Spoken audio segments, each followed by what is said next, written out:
కేవలం నువ్వు చేసేటప్పుడు మాత్రమే కాదు, నువ్వు ప్లాన్ చేసేటప్పుడు, ఆలోచించేటప్పుడు కూడా దేవుడు నీకు ఆలోచనలు ఇచ్చి నిన్ను ప్రేరేపిస్తాడు.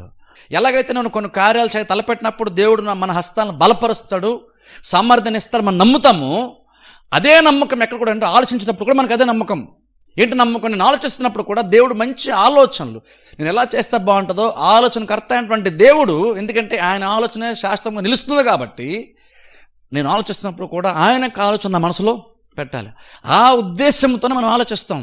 అందులో కొన్ని సందర్భాల్లో ఊరిని అనుకోగానే నీ దగ్గర డబ్బులు ఉన్నాయి కాబట్టి, లేదా నీకు అవకాశం ఉంది కాబట్టను గబో చేసేసుకుంటూ వెళ్ళిపోవడం కంటే, నేను అంటాను నీ దగ్గర అన్ని రిసోర్సెస్ రెడీగా ఉన్నా సరే, నువ్వు కార్యం స్టార్ట్ రెడీగా ఉన్నా సరే, నువ్వు కొంతకాలం వెయిట్ చేయడం చాలా చాలా ఇంపార్టెంట్.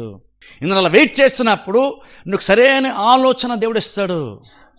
అప్పుడు నువ్వు ఆలోచన అమలు పరుస్తున్న టైంలో దేవుడిచ్చిన ఆలోచనలు నీ సామర్థ్యాన్ని మించినటువంటివి కాబట్టి అవి నువ్వు చేసేటప్పుడు కూడా దేవుడు నీకు సామర్థ్యాన్ని ఇస్తాడు.